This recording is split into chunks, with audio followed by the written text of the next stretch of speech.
Welcome to Interface. Today we have an eminent scientist, Dr. T.J. Pantian, who contributed immensely to the fish genetics and is the person behind producing the first Indian transgenic fish.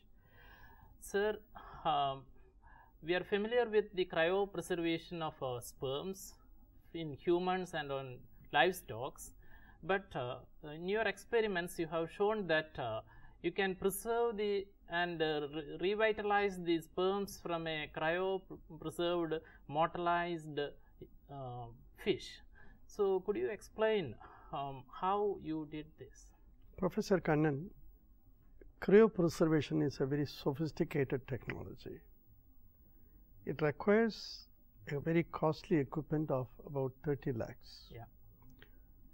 So, in a big country of our size, we can't afford for that kind of a costly equipment, that kind of a sophisticated technology. Yeah. In Madurai Kamaraj University, we first time discovered cadaveric sperm. Sperm taken from dead specimen can also fertilize the eggs in fish. This is an accidental discovery. I was very particular to have a particular catfish with a particular genetic character. Unfortunately, without my knowledge, the fish died. Afraid of me, my student preserved it -20. After 180 days, I asked my student to bring that fish. He could not bring it. He said it is in deep freeze at -20 degrees. As you are aware, at -20 degrees, it is called biochemical zero, where no biological activity is possible. So, I just somehow wanted to produce a progeny out of that particular catfish with a particular characteristics. So, left with no alternative, we opened the animal, and to our horror, we found under microscope the sperms were alive and motile after 188 days. I also like to bring to your kind attention some general knowledge. Mammalian body has 257 different types of cells. We declare somebody is dead when the heart is stopped. But we don't know the rest of the tissues have either died or not. We are not aware. It takes long time for many other tissues to die. And perhaps the contents of testes takes very long time to die. And therefore, even after the death of the specimen, when it was kept in -20 degrees, the sperm was alive for 188 days. So, we used the sperm to fertilize a fresh egg, and to our surprise, the egg was fertilizable, young ones came. But the percentage of young ones which hatched out were less than 3%. We thought this kind of simple technology, because -20 degree, a deep freezer cost only 20,000 rupees. Freshly dead animals to be kept in deep freezer is a very simple technology. It can be practiced anywhere from Shillong down to Trivandrum. It can happen either from Delhi to Kanyakumari. So, we thought we will bring in a very simple design of preserving this fish sperm. Following our discovery, many other laboratories world over have confirmed that what little we have found out is correct. Sir, again you have another great discovery for the humankind. I guess because of the human interference in the ecosystem, many animals and plants are getting extinct, and they move to the verge of extinction, some of the animals. And I understand that you developed a technique where you can make use of the sperm of a particular species, say an endangered species, and fertilize egg of a related alien species by inactivating the nucleus of the egg. So this technique will be immensely useful to propagate the endangered species. So could you explain, sir, how this technique works? It's all known that a fertilized egg is omnipotent. Okay. Out of the fertilized egg, an individual can come out. Okay. But as the development proceeds, what was once omnipotent becomes pluripotent. Oh, yeah. And as still development proceeds, pluripotent becomes unipotent. Oh, yeah. So, in an individual, we have only unipotent cells. Okay. For instance, if you take mammals, Yeah. the mammary gland is unipotent because it can produce milk and nothing but milk. Oh, yeah. So, for the first time, Wilmot and his colleagues Oh, yeah. at Edinburgh Oh, cloned the so-called dolly oh, yeah. out of a cell from The adult cells. Yeah. adults highly differentiated cells Yeah. taken back to enucleated egg of a sheep. Oh, yeah. We could not do this in fish for several reasons, because the differences between fish and mammals are so different. Okay. So, instead of taking a highly differentiated cell, I took the sperm as a craft for introducing the genome. Oh, okay. We also, throughout our career, we wanted to use very simple, widely practicable technique. Oh, yeah. That's why we have a fish which is likely to become endangered Okay. or extinct Yeah.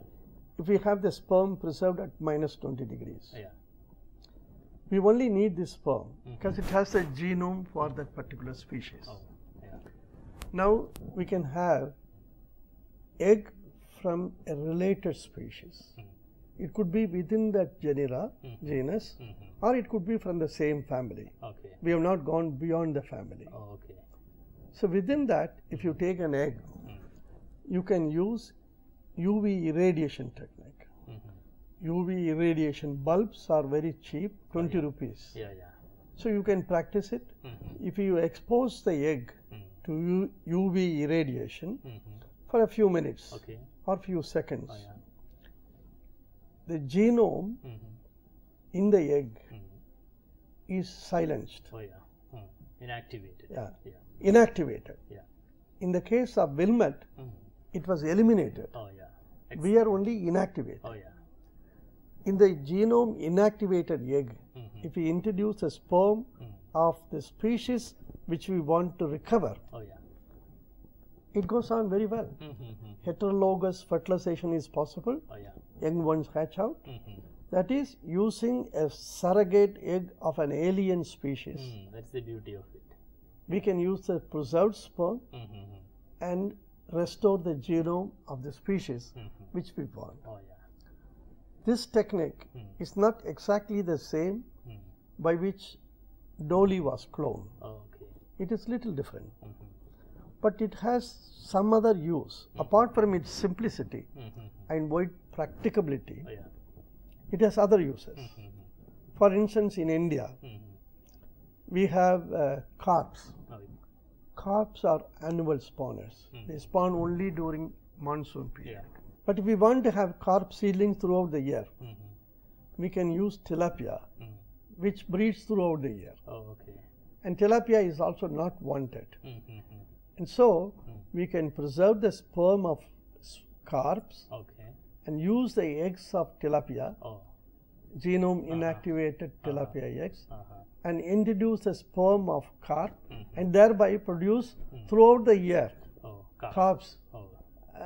This kind of several advantages. Not only that we are able to recover, restore the genome of endangered species, but also we can use this technique for commercial purpose also. Yeah, right. Okay. This is what we developed in Madurai Kamaraj University, and right now many other countries are following our techniques to produce, to recover the genome of fishes belonging to their country. Sir, the transgenic organisms, genetically modified organism, is a hot topic nowadays for both for science and also for the common part. It's being discussed widely. For the scientist, it's a way to improve the crop yield so that we can address the question of hunger, and also scientists are looking to improve the method. But for the common man, there are several concerns also. So, being the first person to produce a transgenic fish in India, before going to those aspects, could you just explain how you produce this first transgenic fish? I like to bring to your kind attention. Once you middle with the genome, it becomes a transgenic. Middling can be of different degrees. Okay. Yeah. What we have done is, Dr. Kannan, as you know, the growth, somatic growth of our body depends upon a hormone called growth hormone. Right. The growth hormone is controlled by a gene called growth hormone gene. Okay. So what we have done is, we have not taken any foreign gene of another fish or another animal Okay. to introduce this into Rohu. Second thing, that we only increase the copy number. Okay. We have not disrupted or changed the genome of any sort. Oh, okay. Let's say the Rohu has 10 growth hormone gene copies. Okay. We introduce another 10 Oh, okay. to make it 20 and to see whether the fish would grow 2 times faster. Oh, okay. Yeah. This is the kind of transgenic fish that at Madurai Kamaraj University was produced for the first time. Not a foreign gene. Yeah. Yeah. But also, this growth hormone gene, to prepare that transcript, you cannot go to a different country and bring them. Okay. It cannot be imported. Okay. We produce for the first time a Sudesi, indigenous transcript Oh, okay. consisting of our own Rohu growth hormone gene. Okay. That took long time for us to clone, Okay. sequence, and then put them in, you need a promoter, this and that, so many things, so that the introduced piece of transcript can be attached to the organism's genome, Okay. and it can express. Oh, yeah.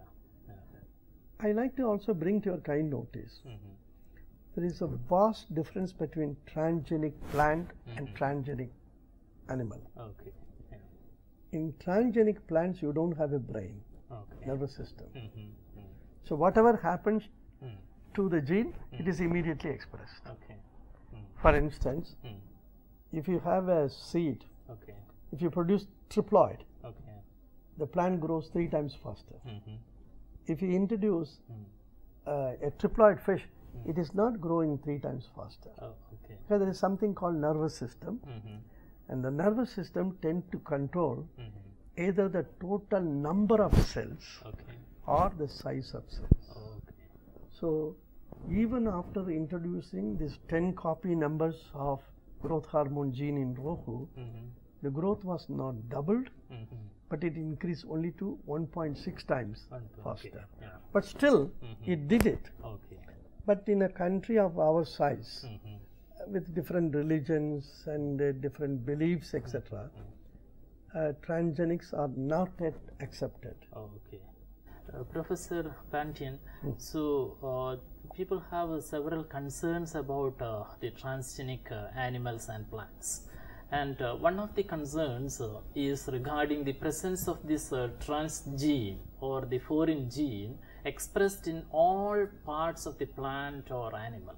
Say, for example, in a particular fruit plant, if you eat the fruit, it's not the fruit alone, but all the plant parts are expressing the same gene. For example, Bt toxin. and it may pose a health hazard. So it's a concern, and one way I understand that scientists are trying to express it in wherever it is necessary. So how far we are now succeeded in limiting the expression of this transgenic gene to the required part of the plant or animal? Professor Kannan, I think there is a general wrong impression by common man as well as scientists. Time and again we have hybridized many plants, many animals. Once you hybridize two different species, either in animals or plants, we have already dampened with the genome. Okay. And the hybrid products are being very common, very easily, readily accepted by common man as well as by scientists. When it comes to transgenic, people have apprehension.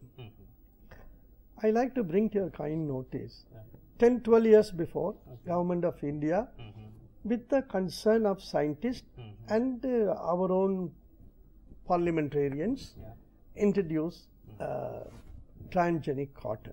Okay.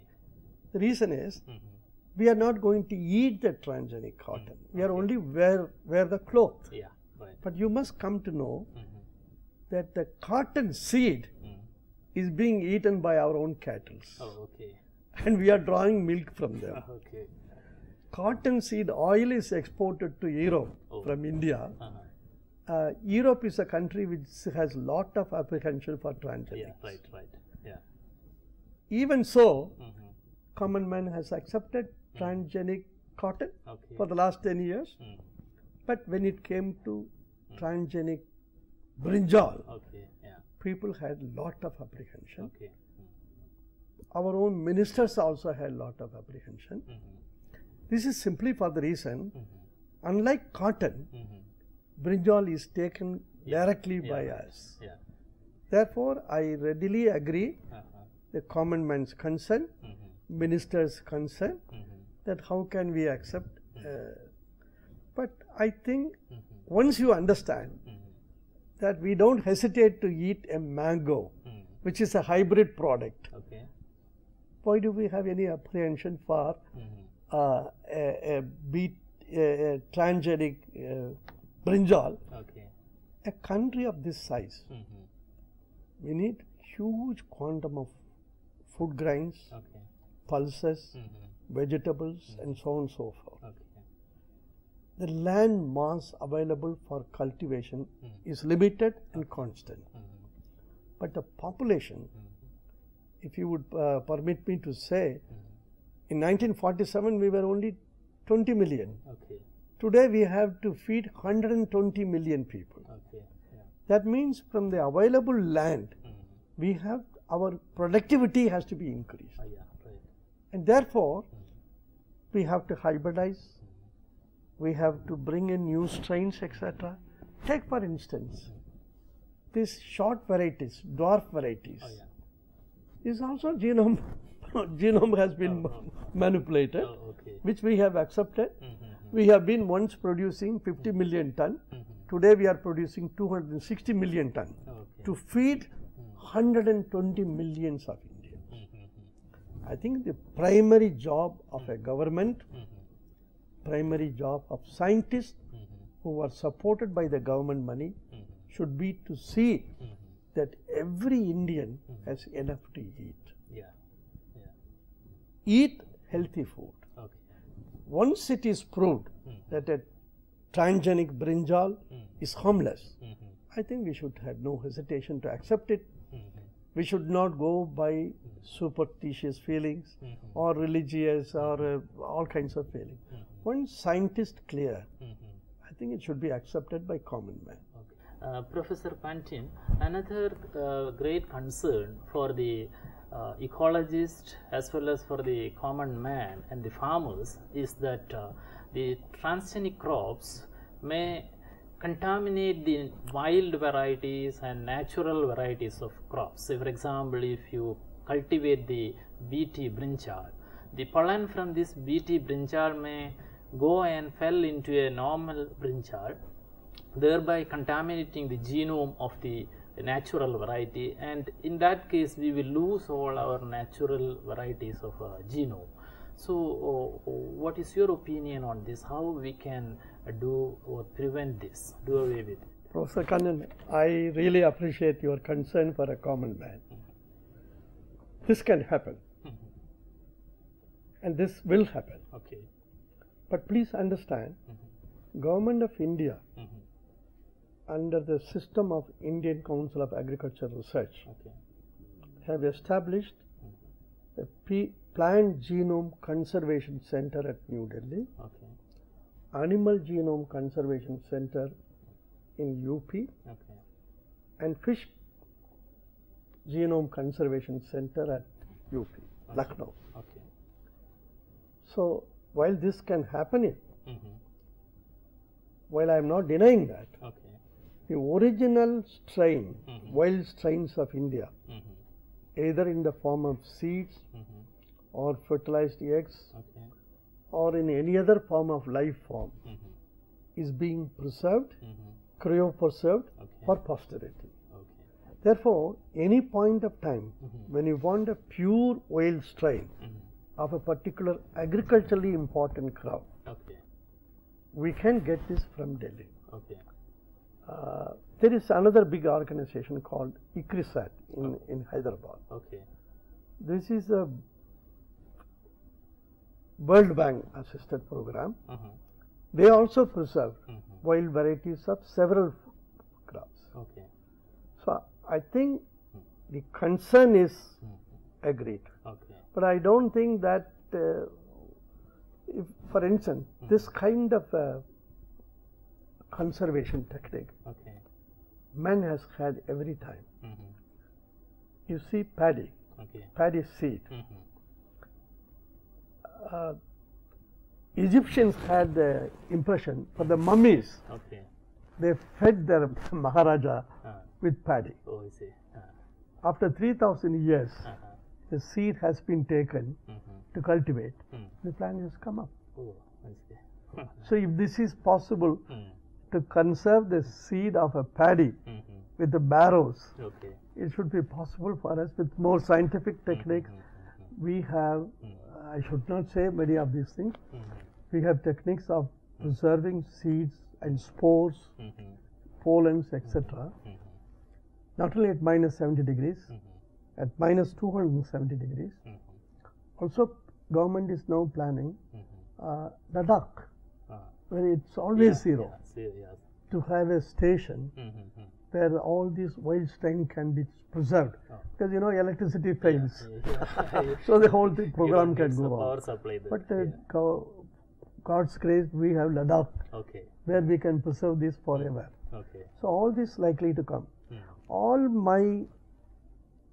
my request for common man is, if this is something to do with transgenic, I think leave the problem to scientists. After all, we are also Indians. As a scientist, we look forward to preserve, conserve everything for India. Sir, there is a opinion, at least some people believe that though in India we don't produce any transgenic crops, by importing food, we are eating transgenic food. For example, maybe coming as a part of a composition of a tinned food, or as a whole food itself. It's being legally, or legally we can't, but illegally maybe it's getting imported, and we are eating transgenic food. Is that true? I do not know whether it is true or not, but we Indians are very good in planning. We are very bad in implementing. With reference to tinkering genome or manipulating genome, today what we are using as a poultry is we have tinkered with the genome, and it is so much used all over India, the poultry, chicken. I think the common man has a right to ask. The poultry people introduce steroid hormones to promote the growth of the chicken, and it reduces the cost of production. Okay. It is so also in milk production. Okay. The use of steroid hormones Mm-hmm. beyond a prescribed level Yeah. is legally punishable act. Oh, yeah. To my knowledge, Okay. either central government or state government Mm-hmm. have not yet made any legislation Okay. that in poultry farm Mm-hmm. you cannot use this steroids. Mm-hmm. You can use this particular steroid Mm-hmm. in particular dose. Oh, yeah. That kind of legislation has not come. Yeah. If you take America, we know Mm-hmm. that they have approved only 4 such steroids, Okay. and they have also approved the dose and duration of application. Mm-hmm. Duration is important Okay. because Mm-hmm. you can introduce these steroid Mm-hmm. during the early growing stage Mm-hmm. and leave the later half of it without any steroid. Mm-hmm. By the time the steroids are metabolized and yeah. excreted, All right. Right. so that when the chicken comes to market, Mm-hmm. it doesn't have any more steroids. Oh, yeah. Yeah. This kind of scientific legislation Okay. has not yet come in India, Oh. to the best of my I knowledge. see. But the common man, the civilians, have the right Mm-hmm. to tell the politicians, Mm-hmm. a government of India or government of any state, Mm-hmm.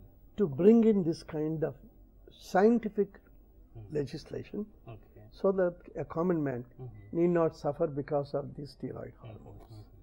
Here the common man has a right. Mm-hmm. I already said, Mm-hmm. whether it is transgenic plant or animal, or whether it is nuclear plant at Kudakulam, Mm-hmm. it should be left to scientists and engineers and environmental biologists. Mm-hmm. But at the same time, I like to say Mm-hmm. that the common man is a consumer of chicken Oh, yeah. Right. or any other animal. Mm-hmm. If government, closes its eyes Mm-hmm. that to reduce the cost of production, if they are using enormous quantum of steroids, Mm-hmm. it will affect our new generation. Oh, yeah. Right. It will tinker with the sex of the Mm. consumer, Okay. especially the children. Oh, yeah. So here common man has a concern, Mm-hmm. and it should be listened by scientists as well as parliamentarians. Oh, okay.